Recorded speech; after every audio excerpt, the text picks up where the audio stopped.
Dans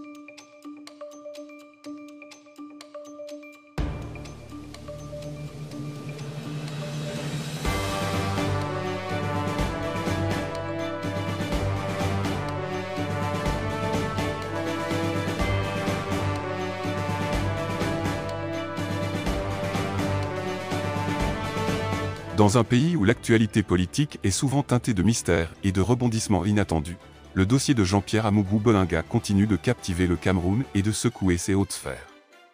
Patron du groupe de médias Vision 4, Amougou Bolinga, autrefois considéré comme l'un des hommes d'affaires les plus puissants du pays, est actuellement incarcéré dans le cadre de l'affaire tragique de Martinez Zogo, un journaliste enlevé et tué début 2023. Cependant, alors que les tensions montent, un vent de pression politique souffle sur Yaoundé, où certains hauts responsables tentent d'infléchir la balance en faveur de sa libération.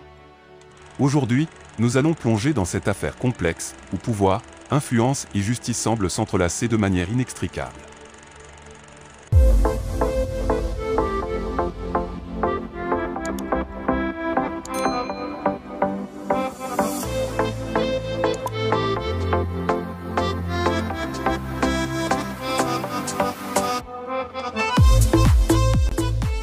Dans les cercles politiques camerounais, 5 figures influentes ont adressé des correspondances individuelles au président Paul Biya pour demander la libération d'Amougou Bolinga.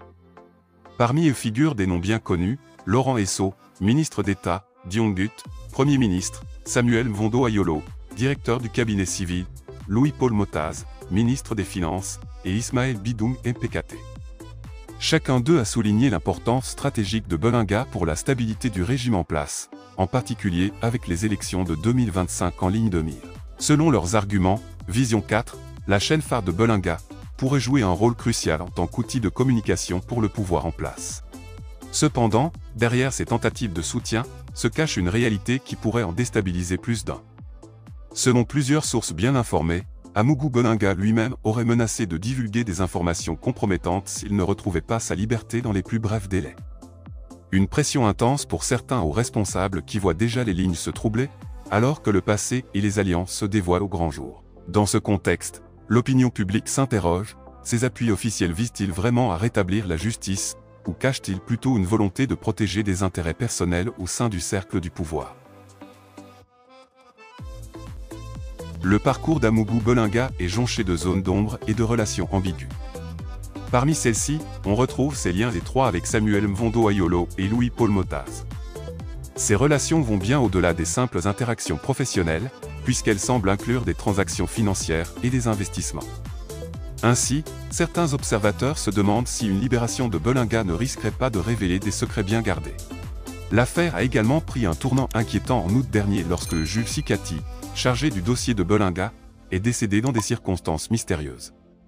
Sikati aurait tenté d'obtenir la libération de Bolinga sous prétexte d'instruction présidentielle. Cet incident a soulevé des questions sur l'indépendance de la justice camerounaise et ajouté une couche supplémentaire de suspense à un dossier déjà complexe. Pour beaucoup, le décès de Sikati est un symbole de l'ampleur des pressions qui entourent cette affaire. Les privilèges dont bénéficie Amougou Bolinga en détention alimentent aussi les soupçons d'une justice à deux vitesses. Il aurait ainsi été autorisé, à plusieurs reprises, à passer des journées complètes dans sa résidence privée de Man, loin des contraintes habituelles des établissements pénitentiaires. De telles faveurs accentuent la colère de ceux qui dénoncent une inégalité flagrante devant la loi. Pour l'opinion publique camerounaise, la possibilité d'une libération d'Amougou Bolinga suscite un mélange d'indignation et de résignation. Beaucoup se demandent si le Cameroun est prêt à laisser partir sans conséquence un homme accusé d'avoir commandité un crime aussi odieux. Le meurtre de Martinez Zogo, brutal et sans pitié, a laissé une empreinte indélébile dans les esprits, rappelant à chacun les dérives possibles d'un pouvoir mal contrôlé.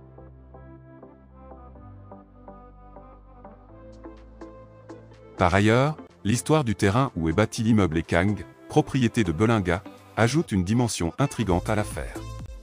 Selon certaines sources, ce terrain appartiendrait en réalité à la famille d'Ankh, une situation qui pourrait compliquer davantage le profil juridique de l'homme d'affaires. Dans un climat aussi sensible, chaque nouveau détail pourrait faire basculer l'opinion et même fragiliser les bases de certains dirigeants. Alors que le Cameroun se prépare pour les prochaines élections présidentielles, la question demeure, la libération d'Amougou Bolinga peut-elle être justifiée au nom de la stabilité du régime? Ou serait-elle un signe de faiblesse, voire de corruption, dans un système où certains semblent au-dessus des lois? Les partisans du régime affirment que le peuple camerounais serait prêt à tourner la page. Cependant, les critiques rappellent que le souvenir de Martinez Zogo est encore vif et que, pour beaucoup, justice doit être rendue. À l'international, l'affaire attire également l'attention.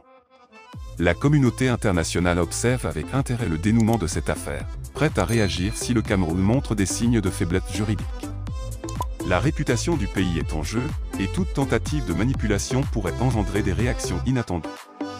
L'un des plus grands défis pour le président Paul Biya, qui à 92 ans semble de plus en plus en retrait, est de trouver un équilibre entre stabilité et justice, dans un contexte où chaque décision est scrutée de près.